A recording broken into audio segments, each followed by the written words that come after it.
4 जून को लोकसभा चुनाव 2024 के नतीजे आ गए हैं, जिनमें मैं आपको बताना चाहता हूं कि सबसे ज़्यादा सीटें जो मिली हैं वो भाजपा को मिली हैं, यानी बीजेपी को मिली हैं।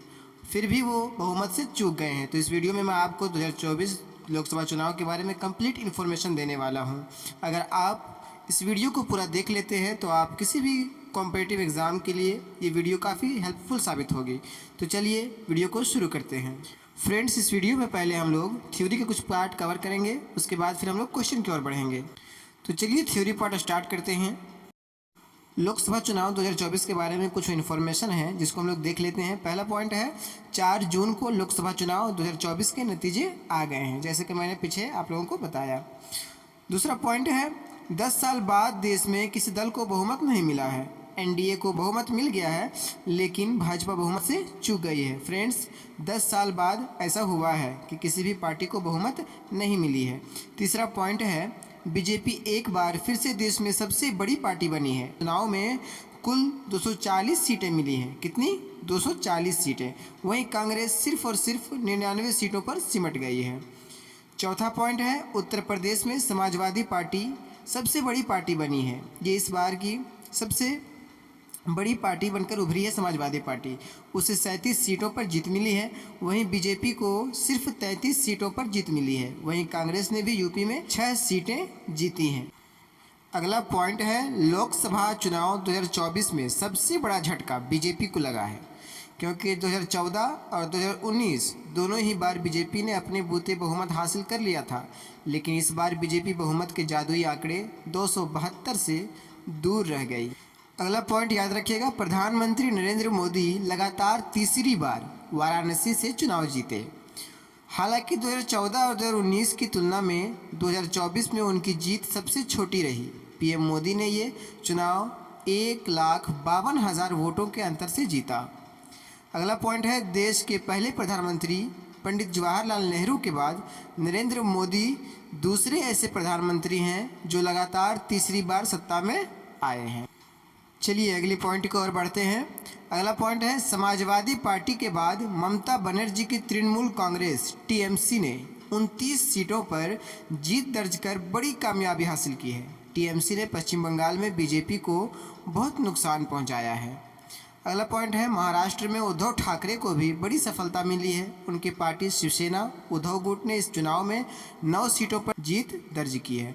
उनके गठबंधन सहयोगी एनसीपी शरद पवार गुट ने 7, शिवसेना शिंदे गुट ने 7 और बिहार में लोक जनशक्ति पार्टी रामविलास ने 5 सीटों पर विरोधियों को मात दी है। अगला पॉइंट है असदुद्दीन ओवैसी की पार्टी AIMIM को 1 सीट पर जीत मिली है। वह अपनी हैदराबाद सीट बचाने में कामयाब रहे। अगला पॉइंट है 17वीं लोकसभा का कार्यकाल 16 जून 2024 को समाप्त हो गया है। अगला पॉइंट है 18वीं लोकसभा के 543 सदस्यों को चुनने के लिए भारत में 19 अप्रैल 2024 से 1 जून 2024 तक आम चुनाव हुए हैं और चुनाव 7 चरणों में आयोजित हुए हैं और नतीजे 4 जून 2024 को घोषित किए गए हैं। अगला पॉइंट है यह दुनिया में अब तक का सबसे बड़ा चुनाव होगा। फ्रेंड्स, इस बात को याद रखिएगा कि यह दुनिया में अब तक का सबसे बड़ा चुनाव होगा जो 2019 के भारतीय आम चुनाव को पीछे छोड़ देगा। देश के चुनावी इतिहास में यह दूसरा मौका है जब लोकसभा चुनाव इतनी लंबी अवधि तक चला है। अब हम लोग ईवीएम मशीन के बारे में कुछ जानकारी प्राप्त कर लेते हैं। ईवीएम तो हम लोग जानते हैं और नहीं भी जानते होंगे तो जान लीजिए कि ईवीएम का full form electronic voting machine होती है। इलेक्ट्रॉनिक वोटिंग मशीन होती है। पहला पॉइंट है इलेक्ट्रॉनिक वोटिंग मशीन के बारे में कहा जाता है कि यह न केवल चुनाव प्रक्रिया को आसान बनाती है बल्कि उसे विश्वसनीय भी बनाती है। नेक्स्ट पॉइंट है इसके काम करने का तरीका सटीक और तेज़ होता है। ये बहुत फास्ट काम करती है और इससे मतगणना भी बहुत तेज़ी से हो जाती है। सबसे अहम बात, इसमें एक ही व्यक्ति वोट डाल सकता है जिससे अमान्य वोटों की संभावना खत्म हो जाती है। तो चलिए हम लोग ईवीएम मशीन के बारे में थोड़ी गहरी नॉलेज प्राप्त कर लेते हैं। इलेक्ट्रॉनिक वोटिंग मशीन ईवीएम का प्रयोग सबसे पहले मई 1982 में केरल राज्य में किया गया था। कहाँ किया गया था? केरल राज्य में। कब? मई 1982 में।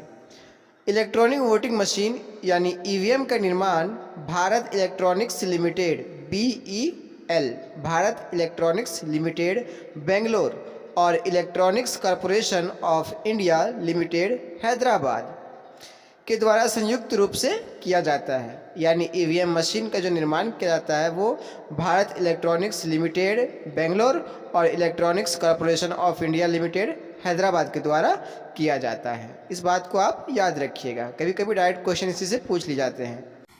तो चलिए हम लोग थोड़ा सा लोकसभा के बारे में भी देख लेते हैं। लोकसभा क्या होती है, किस प्रकार का सदन है। तो लोकसभा भारत की संसद का निचला सदन होता है, जिसको हम लोग लोअर हाउस बोलते हैं। इंडियन पार्लियामेंट का लोअर हाउस होता है लोकसभा।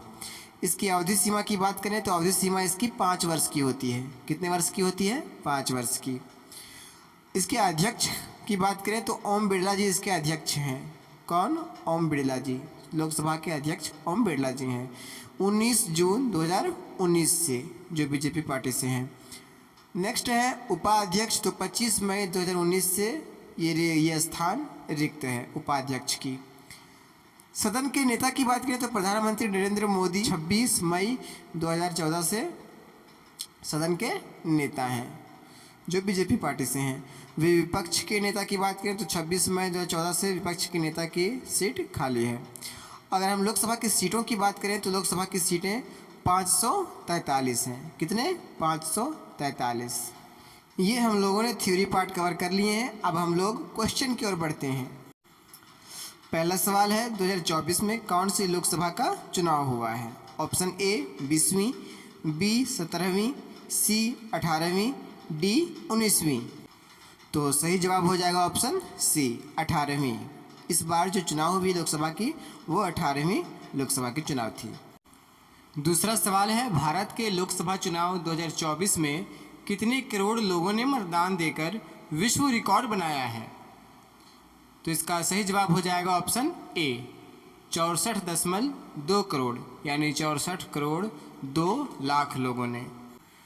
सम इम्पोर्टेंट पॉइंट्स हैं जिसको हम लोग कवर कर लेते हैं। पहला इम्पोर्टेंट पॉइंट है भारत ने 2024 के लोकसभा चुनाव में 31.2 करोड़ महिलाओं, यानी 31 करोड़ 2 लाख महिलाओं सहित 64.2 करोड़, यानी 64 करोड़ 2 लाख मतदाताओं के भाग लेने के साथ विश्व रिकॉर्ड बनाया है। क्या किया है? विश्व रिकॉर्ड बनाया है। दूसरा हमारा पॉइंट है मुख्य चुनाव आयुक्त। कौन है मुख्य चुनाव आयुक्त? राजीव कुमार। तो राजीव कुमार के अनुसार यह संख्या सभी G7 देशों यानी America, Britain, France, Germany, Italy, Japan और कनाडा के मतदाताओं की संख्या का 1.5 गुना है, यानी 1.5 गुना है। अगला पॉइंट देख लेते हैं हम लोग। चुनावी प्रक्रिया में 68,000 से अधिक निगरानी टीमें और 1.5 करोड़ यानी 1.5 करोड़ मतदान एवं सुरक्षाकर्मी शामिल थे। अगला क्वेश्चन हम लोग देख लेते हैं। क्वेश्चन नंबर 3 है हमारा, लोकसभा चुनाव लड़ने के लिए न्यूनतम आयु की आवश्यकता क्या है? ऑप्शन दिए गए हैं ए 28 वर्ष, बी 30 वर्ष, सी 35 वर्ष, डी 25 वर्ष। तो इसका सही जवाब हो जाएगा ऑप्शन डी 25 वर्ष। कितनी? 25 वर्ष। लोकसभा के चुनाव लड़ने के लिए न्यूनतम आयु 25 वर्ष होनी चाहिए कम से कम। अगला सवाल नंबर 4 है, वर्ष 1952 में भारत के पहले लोकसभा चुनाव में कितने राष्ट्रीय दलों ने चुनाव में भाग लिया था? ऑप्शन है option A 15, B 14, C 11, D 12। तो इसका सही आंसर हो जाएगा ऑप्शन बी 14 राष्ट्रीय दलों ने चुनाव में भाग लिया था। कब? 1952 में। अगला क्वेश्चन नंबर 5 है, भारत के पहले लोकसभा चुनाव कब हुए थे? 1952 में। तो उस वक्त कितनी ऐच्छिक सीटें थी और कांग्रेस ने इनमें से कितनी सीटें हासिल की थी? तो इसका जो सही जवाब हो जाएगा वो हो जाएगा ऑप्शन बी, यानी लोकसभा चुनाव 1952 में जब पहली बार हुई थी तो उस वक्त ऐच्छिक सीटें 489 थीं, जिनमें से कांग्रेस ने 364 सीटें अपने नाम की थी और जीत हासिल की थी। कितनी? याद रखिएगा 364। अगला सवाल नंबर 6 देखते हैं, लोकसभा का चुनाव पहली बार किस वर्ष में हुए थे? लोकसभा का चुनाव पहली बार कब हुआ था? ऑप्शन दिए गए हैं। ऑप्शन ए 1951-52 में, बी 1952-53 में, सी 1954-55 में, डी 1947-48 में। तो इसका जो सही आंसर हो जाएगा वो ऑप्शन हो जाएगा ए। क्या? ए। 1951-52 में भारत में लोकसभा की पहली चुनाव कब हुई थी? 1951-52 ईस्वी में। अगला सवाल, सवाल नंबर 7 है, सर्वप्रथम लोकसभा का गठन कब किया गया था? ऑप्शंस हैं, ऑप्शन ए 1950 में, बी 1951 ईस्वी में, सी 1952 ईस्वी में, डी 1948 ईस्वी में। तो इसका जो सही जवाब हो जाएगा वो ऑप्शन हो जाएगा सी 1952। अच्छा, 1952 में कब? तो डेट याद रखिएगा, 17 अप्रैल 1952 ईस्वी को। कब? 17 अप्रैल 1952 ईस्वी को।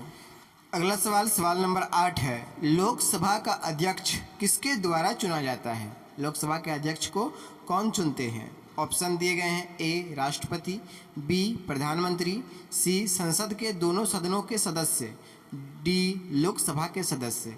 तो इसका सही जवाब जो हो जाएगा वो हो जाएगा ऑप्शन डी, लोकसभा के सदस्य। तो आप याद रखिएगा कि लोकसभा के सदस्यों के द्वारा लोकसभा का अध्यक्ष का चुनाव किया जाता है। अगला सवाल, सवाल नंबर 9 है, लोकसभा का अध्यक्ष अपना त्याग पत्र निम्नलिखित में से किसको प्रस्तुत कर सकता है?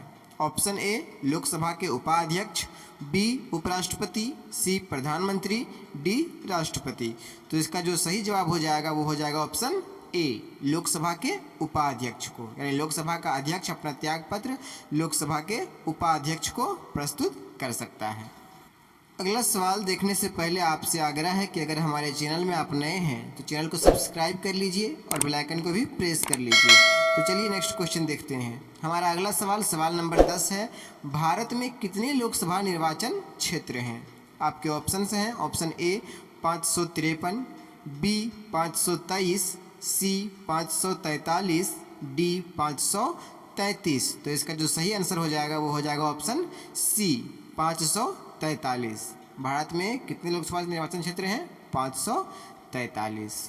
अगला सवाल, सवाल नंबर 11 है, स्वतंत्र भारत की लोकसभा का पहला सत्र कब आयोजित किया गया था? तो इसका सही आंसर हो जाएगा ऑप्शन सी 13 मई 1952 को। फ्रेंड्स याद रखिएगा, कब? 13 मई 1952 ईस्वी को। अगला सवाल, सवाल नंबर 12 है, एक वर्ष में लोकसभा के कितने होते हैं? तो इसका सही जवाब हो जाएगा ऑप्शन बी 3 सत्र। कितने होते हैं? 3 सत्र। पहला सत्र बजट सत्र होती है जो फरवरी से मई तक आयोजित की जाती है। दूसरा सत्र मानसून सत्र होती है जो जुलाई से सितंबर तक आयोजित की जाती है। और तीसरा सत्र शीतकालीन सत्र होती है जो नवंबर से मध्य दिसंबर तक आयोजित की जाती है। तो इस बात को आप याद रखिएगा। चलिए नेक्स्ट क्वेश्चन देखते हैं। अगला सवाल है, लोकसभा की अधिकतम संख्या क्या है? तो इसका जो सही आंसर हो जाएगा वो हो जाएगा ऑप्शन डी 552। अगर सीटों की बात करें फ्रेंड्स तो 543 और अधिकतम संख्या की बात करें तो 552। इस बात को आप याद रखिएगा। अगला सवाल, सवाल नंबर 14 है, भारत के वर्तमान मुख्य चुनाव आयुक्त कौन है? तो इसका जो सही ऑप्शन हो जाएगा वो हो जाएगा ऑप्शन बी राजीव कुमार। कौन है अभी? राजीव कुमार। याद रखिएगा कि भारत के वर्तमान मुख्य चुनाव आयुक्त राजीव कुमार हैं। अगला सवाल, सवाल नंबर 15 है, लोकसभा की प्रथम महिला अध्यक्ष कौन थी? तो इसका सही जवाब हो जाएगा ऑप्शन ए मीरा कुमार, लोकसभा की प्रथम अध्यक्ष थी। अगर वीडियो हेल्पफुल लगी हो तो एक लाइक ज़रूर कर देना, और अगर अभी तक हमारे चैनल को आप सब्सक्राइब नहीं किए हैं तो सब्सक्राइब कर लीजिए और बेल आइकन को भी प्रेस कर लीजिए ताकि आने वाली हर वीडियो की नोटिफिकेशन आपको मिलती रहे। तो फिर मिलते हैं नेक्स्ट वीडियो में। जय हिंद।